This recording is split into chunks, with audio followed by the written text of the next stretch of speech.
Faly miarabantsika rehetra amin'ny anaran'i Jesosy Kristy Tompo natratra zao fotoana izao, fotoana izay natokantsika hitondrana am-bavaka sy fampaherezana noho ny vanandro izay lalovan'ny firenena. Akoatra ny hira, ny ten'Andriamanitra sy ny vavaka izay ifanesy rehefa avy eo dia ho avy eto ihany koa ny fampatsiahivana ny fepetra izay napetraky ny fitondram-panjakana sy ny meteo Madagasikara ho antsika tsirairay avy. Ho tonga eo ihany koa ny filohan'ny ZFLM dia ny pastora Rakotosaviteny ary mamarana azy ny tonian'ny ZFLM dia ny pastora Kotobesoa. Anohantsika ny fotoana ary dia ataontsika ny hira 438 ny andiny voalohany. Vita izay dia isy hitondram-bavaka, aorian'izay dia toizantsika amin'ny andiny faharoa ary isy Raiamandremy hitondra ny tenin'Andriamanitra fampaherezana sy vavaka ho antsika.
Ivavaka isika rehetra tompoko.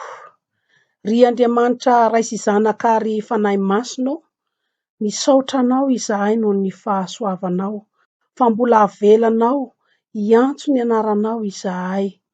Misaotra anao koa izay fa tsy mitsahatra ianao mampianatra anay ny teninao masina, ary nampianarinao anay tamin'ny alahady faha-efatra manaraka ny epifania teo, raha niaraka niondrana tsambokely tamin'ny mpianatrao ianao, dia ny teny, ny ranomasina sy ny rivo-doza ianao dia nitsahatra izany. Fantatray tokoa tompo fa hainao ny zavatra rehetra amin'ny alalan'ny teninao izay nampianarinao anay. Koa ankehitriny dia hiatrika ity rivo-doza Batsiraha ity Madagasikara. Jesosy eo, tahaka ny nampitsaranao ny tafio-drivotra fahizay, dia mbola mahatoky sy mino izay fa mbola hainao koa ny mampitsahatra izao tafio-drivotra izao. Engane Jesosy eo, ho levona ny an-dranomasina ity rivo-doza ity mba tsy hakasika ny nosinay. Izay ihany ataonay eto anatrehanao Jesosy dia ny fangatahana famindrapo sy famelan-keloka.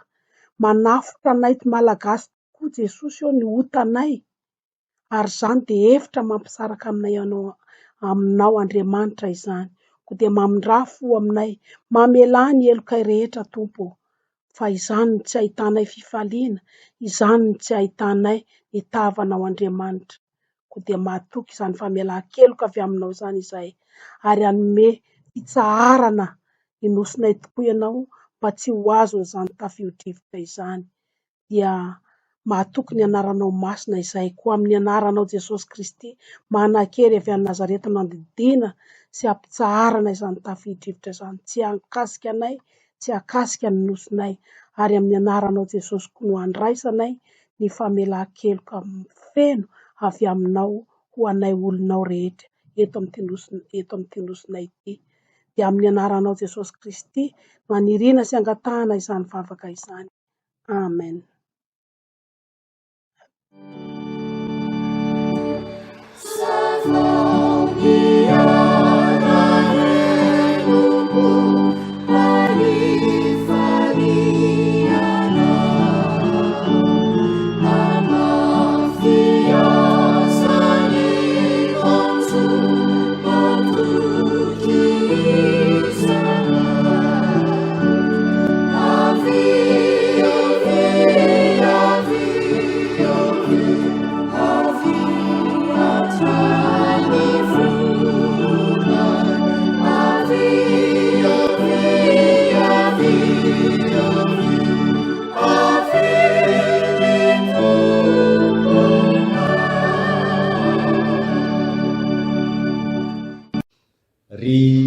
kristianina zanaky ny fiangonana Loterana-Malagasy.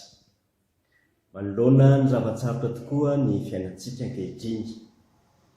Fa amin'izany indrindra koa no hanomezan'ny tenin'Andriamanitra toky antsika ao amin'ny Korinthiana voalohany toko 5:10 ny andininy 7:10. Io no atolotra antsika ry havana amin'ny anaran'i Jesosy. Fa isaorana ny Andriamanitra izay manome antsika ny fandresena amin'ny alalan'i Jesosy Kristy tompontsika. Avy amin'izany ten'Andriamanitra izany dia izao no tokony ho raisitsika. Ny fisaorana n'Andriamanitra no atao. Ary inona no anton'izany fisaorana izany? Noho ny nandresen'i Jesosy ny fahafatesana. Zany no antom-pisaorana an'Andriamanitra, no resen'i Jesosy ny fahafatesana. Ary satria no reseny zany, dia hoy ny tenin'Andriamanitra, manome ho antsika koa ny fandreseny izy. Koa aza matahotra fa Jesosy ilay nandresy ny fahafatesana, dia mandresy ny tahotra sy ny zavatra maro samihafa izay midona eo amin'ny fiainantsika. Na ny rivo-doza zany, na ny areti-mandringana zany, na ny tsy fisiny zany, tsarovy. Fa ny fisaorana n'Andriamanitra no ataontsika. Hivavaka isika. Sotranao zay ry Andriamanitra ray malalo amin'ny alalan'i Jesosy Kristy tompo, fa nandresy ny fahafatesana tokoa izy, ary manome ho anay koa ny fandresena. Mandresy koa izahay. Ny tahotra Jesosy dia aza velana na toerana eo amin'ny fiainana izany, ary efa nolazaina hoe aza matahotra, minoa n'Andriamanitra ary minoa ahy koa. Tsy ny tahotra no akatoerana na azo laka ao amin'ny fonay, fa ny finoananao Andriamanitra raisy zanaka ary fanahy masina. Ny finoana sy ny fahatokiana, ny famonjena izay nataonao ao amin'i Jesosy Kristy. Dia mba hitondra fampaherezana ho anay anie izany teninao izany, manoloana ny zavatsarotra izay hatreny, fa ianao Jesosy no miady ho anay, dia mitenena ao amin'ny fonay tsirairay avy, ary mandrese lahatra anay, mamindra-fo aminay, amin'ny anaran'i Jesosy. Amen. Dia mbola toizantsika hatrany ny hira ka ny firana FFPM 7:617 no ataontsika isaky ny mahavita andiny ray dia isy hitondra am-bavaka na hitondra tenin'Andriamanitra ho fampaherezana na amaky tenin'Andriamanitra ho antsika.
Mivavaka isika rehetra tompoko.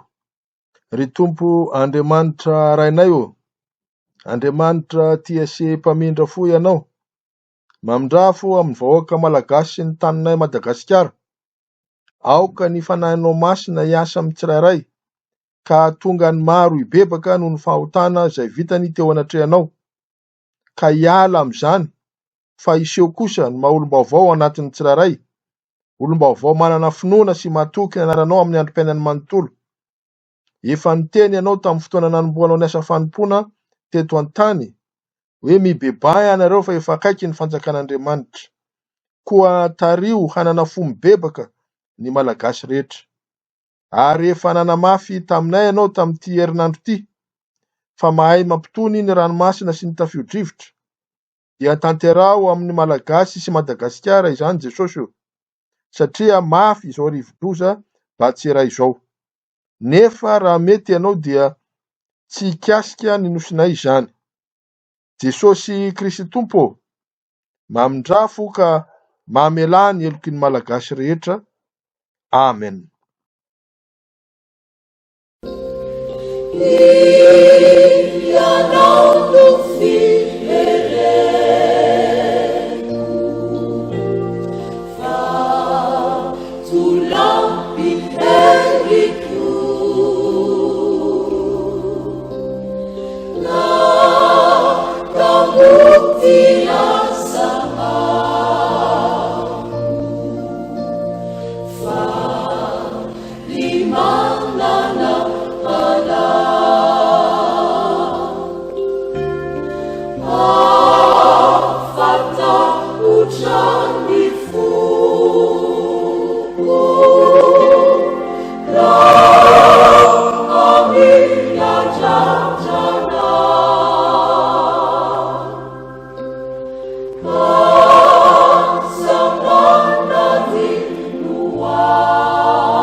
Manoloana ny fiatrehantsika ny fiavian'ny rivo-doza mahery vaika Batsiray dia mitondra ny teny fampaherezana sy fampiorenana antsika tsirairay avy ny tenako. Ny ten'Andriamanitra tsaroana etona dia ny Romanina 7:20 izay milaza manao hoe amin'ny anaran'i Jesosy fa ny zavatra rehetra dia miara-miasa hahasoa izay tia an'Andriamanitra. Amen. Io teny io dia mamoafoa ao anatintsika ao fa tsy misy zavatra eken'Andriamanitra sy ataon'Andriamanitra iseho raha tsy efa fantany fa mahasoa antsika. Tamin'ny herintaona toy izao isika dia ny vavabavaka mafy no mba hanomezan'Andriamanitra ranonorana. Maina ny tany, ritra ny rano, na ny lava-drano maro dia tsy nazahoana rano intsony hatrany amin'ny farany atsimo ny Madagasikara ka hatrany amin'ny farany avaratra, hatrany amin'ny farany atsinanana ka hatrany amin'ny farany andrefana. Ary ankehitriny kosa isika dia mahazo rivo-doza izay mitondra oram-batravatra sy rivotra mahery. Dia minainaina indray isika fa ho loza io ary ho mafy ny anjoantsika. Ny tena tongavana dia efa ny tany mihitsy no reraka sy efa ho tonga amin'izay hafarany, ka izay rehetra miseho sy mitranga na rano ritra na rano tondraka na hatsika be na hafanana be dia mampimenomenona antsika olombelona. Ny fametrantsika ny fiainana eo am-pelatanan'Andriamanitra ny vahaolana fa ny zavatra rehetra dia miara-miasa hahasoa izay tia an'Andriamanitra. Koa ny fanontaniana mipetraka dia ny hoe tia an'Andriamanitra tokoa ve ianao, fa misy hevitra iheveran'Andriamanitra anao ny amin'ny zavatra rehetra ataony ka mahasoa io. Dia mahereza ry havako, aza atao be ao an-tsaina ny hoe loza amin'ny mahaloza voajanahary azy, fa mivavaka mamantara ny hoe inona no sitraponao Andriamanitra dia aoka mba ho tanteraka aminay. Dia mirary soantsika rehetra mba samy ahazo hery sy tanjaka eo am-piatrehana ny fahatongavan'izany rivo-doza zany dia ho tahina tompoko. Amen.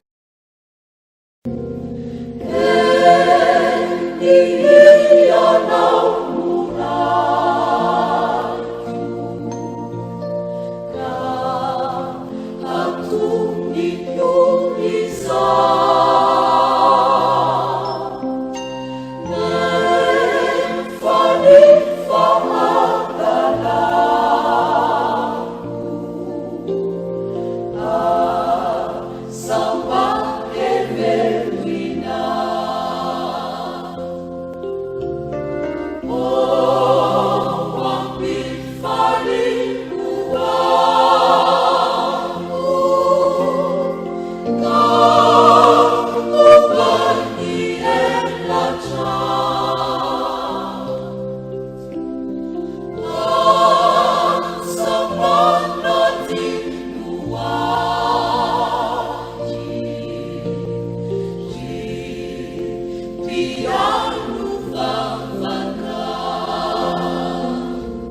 Hiarahamaky ny ten'Andriamanitra sika izay voasoratra ao amin'ny Naoma toko voalohany andiny fahafito. Naoma toko voalohany andiny fahafito mivaky toy izao amin'ny anaran'i Jesosy.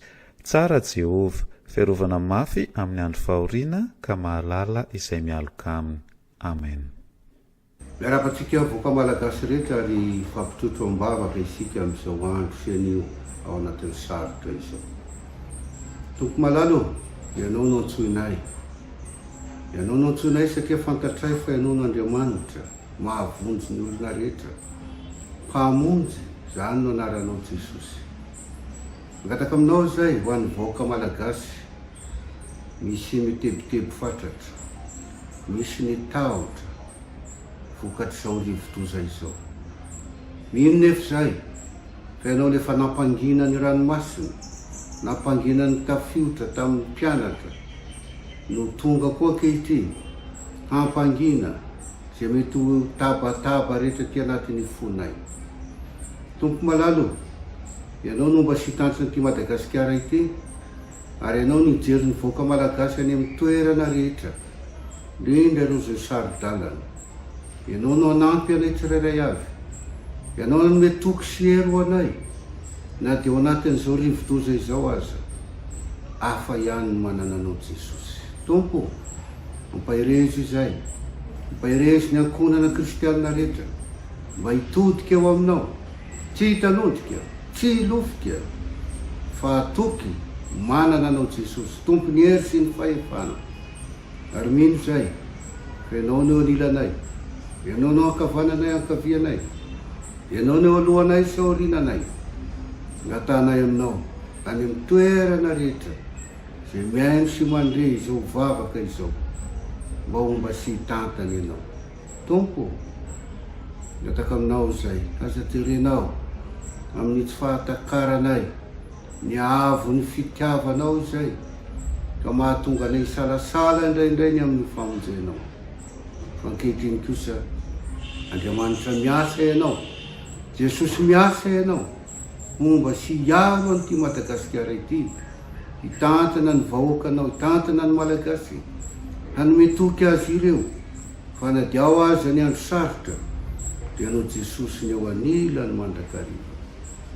Tompo, mampahireza ny vahoakanao, mba hanananay toky sy hery, fa ianao Jesosy no mpamonjy. Ary ampahafantaro anay, fa ianao efa namonjy anay, hitantana anay, araka ny teninao, anao zay Jesosy, ka tsy tokony hisalasala ny amin'izany fitiavanao izany. Dia ampahirezo ny vahoaka malagasy rehetra Jesosy, mba hanana an'izany fahatokinanao izany. Amin'ny anaranao Jesosy no ivavahana. Amen.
Izao sika dia iverina anaraka ny hafatra avy amin'ny fitondram-panjakana sy ny meteo Madagasikara mahakasika ny andro ratsy.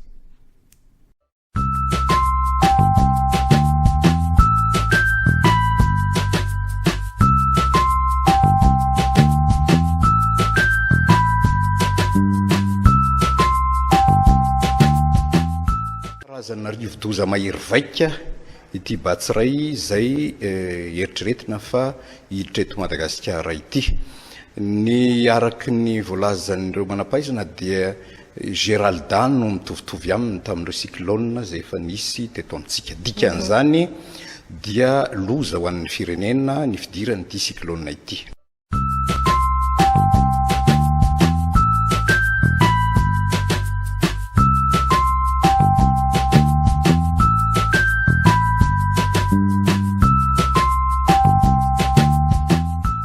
Ny faritra voalaza amin'izany moa ary voalaza fa zone rouge amin'ny manomboka amin'ny Zoma dia iny amin'ny faritra Tsinanana iny aihina manomboka hatrany Maroantsetra ka hatrany amin'ny farafangana anoany, andalo aty afovoantany ary ivoaka any amin'iny faritra Morondava hatrany Maintirano na mety hatrany Hiarahana mihitsy. Zay toerana rehetra ampovoanin'izay, ny district rehetra ampovoanin'izay dia zone rouge.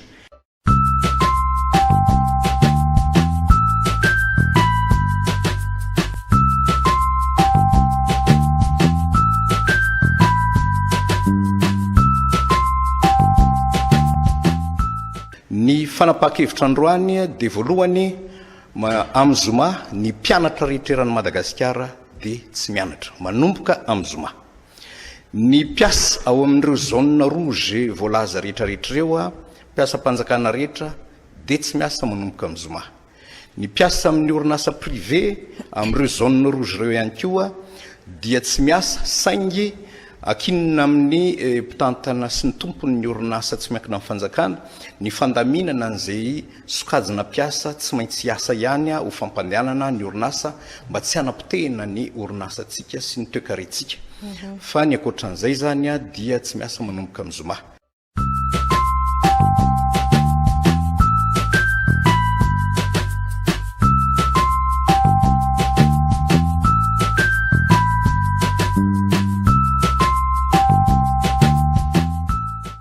Dikan'izany manomboka izao ny rehetra dia miomana isa tokantrano.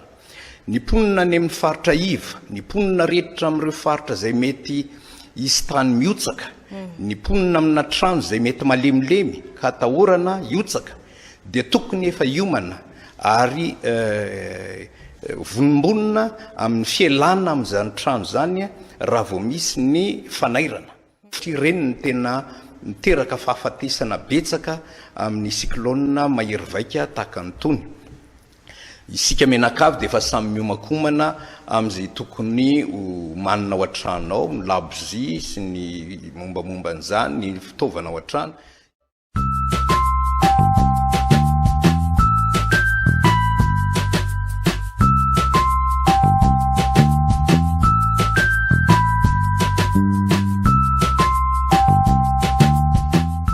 Hatreto zany dia ny sekoly dia efa vonona daholy ametrahana ny mety ho trabona amin'izao cyclone izao.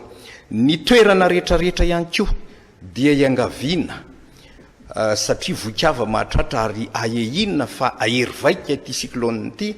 Noho izany ny olona rehetra manana trano malalaka, espace, entrepôt, trano fitobinetana zay tsy miasa, na usine zay tsy miasa, eny fa natra amin'ny trano fiangonana azy satria efa nisy ny tahaka izany teto amin'ny firenena.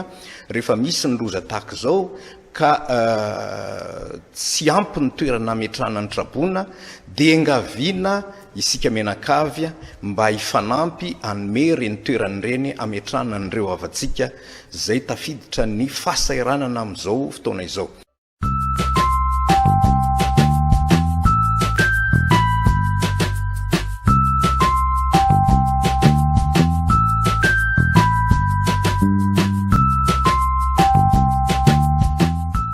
Engaviana isika rehetrarehetra mba hiaro ny aintsika menakavy, hiaro ny vady aman-janakitsika, hitsinjo no avy ny taranakitsika, ka samy anaty zany fepetra sy ny fandaminana rehetra zay atao ao anatin'ny fitoniana sy ny filaminana izany rehetrarehetra zany, ary dia engane mba loza miserana sy mandalo isika menakavy dia samy mba hoety foana ary hiatrika ny fiainantsika rehetra.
Izao sika dia anaraka ny teny fampaherezana sy ny hafatra avy amin'ny foibe ZFLM Fiangonana Loterana-Malagasy izay tarihan'ny filohany dia ny pastora dokotera Rakotosavideny. Manaraka azy eo ny tonia pastora Kotobesoa izay hitondra teny fampaherezana ihany koa sy amarana izao fotoana izao amin'ny alalan'ny vavaka.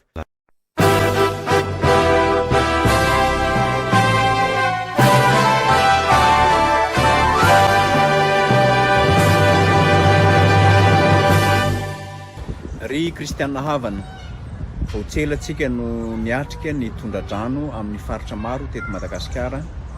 Anisan'izany ny teto amin'ny Antananarivo, ny faritra Nalamanga. Mbola ankoditra ny fisian'ny tondradrano efa ho avy indray ny rivodoza Batsiray izay araka ny voalaza andro manam-pahaizana fa handalo eto amin'ny nosondrasantsika. Manoloana an'izany indrindra ny foibe ZFLM dia mitondra am-bavaka ny firenentsika.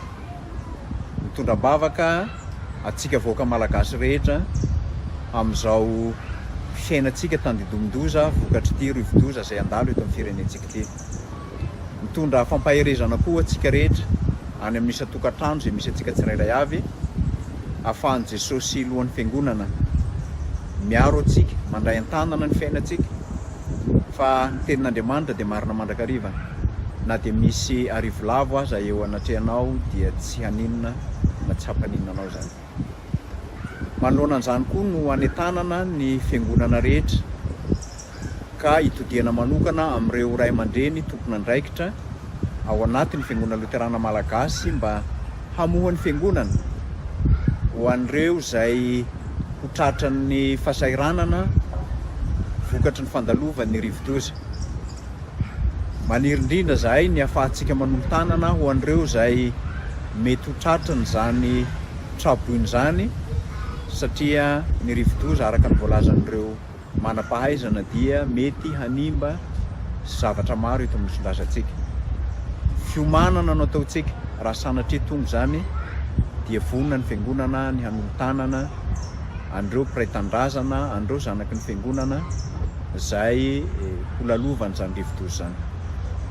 Eto izay dia mitondra am-bavaka mandrakariva ny tokantrano misy atsika tsirairay avy, mitondra am-bavaka ihany koa ny fiainantsika amin'izao rivodoza izao, ka Jesosy izay efa nampitsahatra ny tafio-drevitra izay eo anivony izany tafiotra mafy izany no hampitony ny rivodoza rehetra ka nome toko fa miaraka amintsika ao anatin'izany izy. Ninona fidona sy fitranga ny rivodoza izay mety mahazo antsika eo mandrakariva ny Tompo. Maha eo azy no ananantsika fanantenana fa izy mitantana na ny fiainantsika ary mitantana ihany koa ny hoavintsika eo anatrehany. Alao hery ary ry zanaky ny fiangonana malala amin'izao fiatrehana sy fisorohana ny loza izay ho avy amin'ny firenentsika izao, ahafahantsika manokana fotoana hitondrantsika am-bavaka ny firenentsika, anokanantsika fotoana hitondrantsika am-bavaka ny ankohonantsika, ary anokanantsika fotoana hitondrantsika am-bavaka ny fiangonantsika.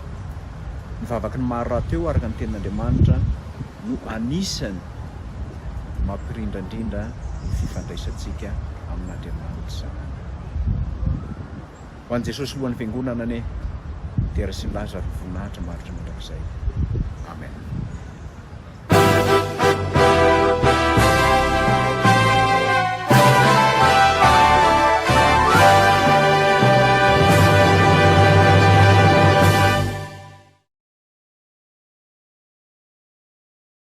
Voalohany miarahaba antsika rehetra amin'izao androany zao, ary faharoa dia manoloana ity rivotoza hatresika tsy ho ela ity dia mampaheryanareo amin'ny anaran'i Jesosy izahay amin'ny maha tomponandraikitra eto anivon'ny fiangonana Loterana-Malagasy.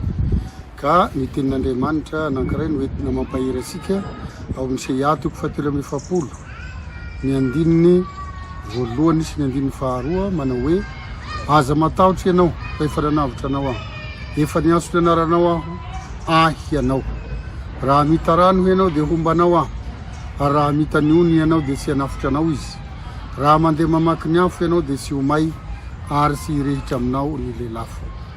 Amen. Ivavaka isika tompo. Tsy miafina aminao ry Jesosy tomponay, ny zavatra atrehinay tsy ho ela dia ny rivotoza zay mandravarava nanomboka tamin'ny nosy hafa ivelan'ny Madagasikara zany, ka dia mitebiteby zahay amin'ny maha olombelona anay. Kanefa kosa manana anao Jesosy la efa nampisahatra ny tafio-drivotra araka ny teninao, dia nasehonao ny fahefana sy ny herinao mahay mampisahatra ny hery hafa rehetra.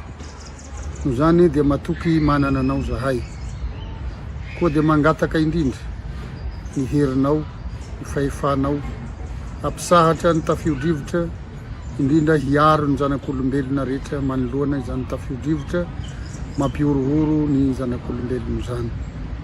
Matoky izay Jesosy manana anao, fa tsy mandao anay ianao tahaka ny arahanao tamin'ny mpianatra teo amin'ny sambo.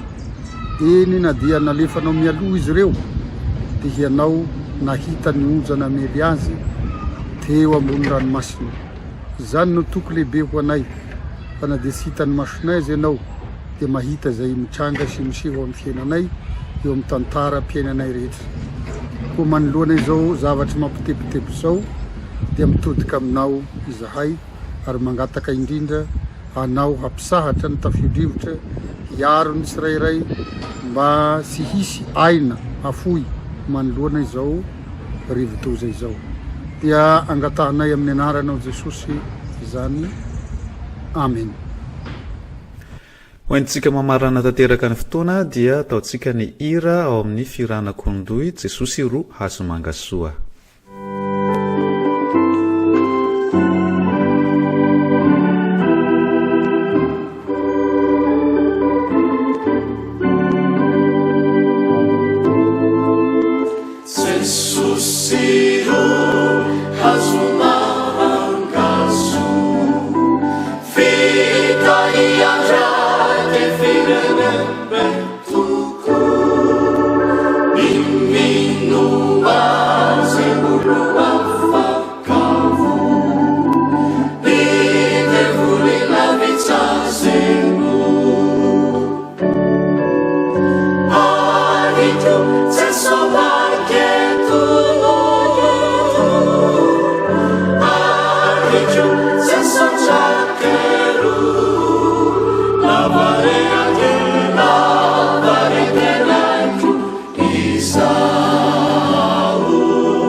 Lavare a te, lavare a te,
Fitina farany aty-pamaranana araky ny vaovao zay nomeny mety Madagasikara tamin'ny anio alakamisy tamin'ny 4 hariva teo dia somary niova ny lalana vinavinaina izoran'ny andro ratsy bajiray ka vinavinaina hiditra eo ny elanelan'ny manoro sy mananjary ny sabotsy eo amin'ny 1:10 ka hatramin'ny 5 ora hariva eo izany andro ratsy izany.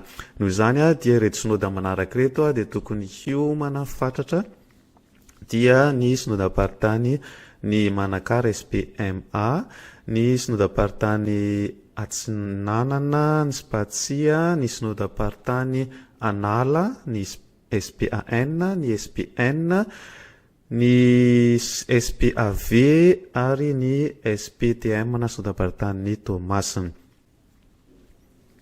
Somary aty anatin'ny tany indray dia miomana ny synodam-paritany avaratry ny manina, ny SPAM, synodam-paritany Fisakana, SPAFI, ny SPATSIM iny faritra Ambady Finandrahana iny, ny synodam-paritany Antananarivo, ny synodam-paritany Alaotra na ny SPAL, ary aty atsimotsimo dia ny synodam-paritany Orombe. Vinavinaina ivoakany Madagasikara ny alahady maraina any amin'ny faritra Menabe ny andro ratsy koa dia miomana arak'izany ny synodam-paritany Menabe. Saina miomana ihany koa ny manodidina rehetra manomboka hatrany amin'ny synodam-paritany Sofia, synodam-paritany Melaky, tonga hatrany amin'ny synodam-paritany Faradofaya raha mandalo ny synodam-paritany Firenena Toliarana SPFT sy ny SPBA, ny SPAA izany fampiomanana ho fampitandremana izany. Tsy hainy koa ny tsy akahery ny fianakaviana sy ny fiombonam-bean'ny Fiangonana Loterana-Malagasy izay namoy Raiamandremy dia ny pastora Rakotoarivony Stephenson izay notimandry anio Zoma 4 febroary. Izay Raiamandremy lehibe teto amin'ny fiangonana, anisany namolavola ireo Raiamandremy lehibe maro ihany koa izay mbola perinasa ankehitriny dia mirary finoanana feno ho an'ny fianakaviana. Andriamanitra ny ankahery antsika rehetra ary apitraka antsika amin'ny fanantenana ny fitsanganan'ny tena maty ho an'ny fahalasan'izao Raiamandremy iombonana izao.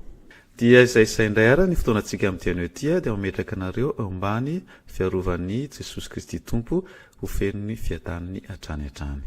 Veloma tompoko.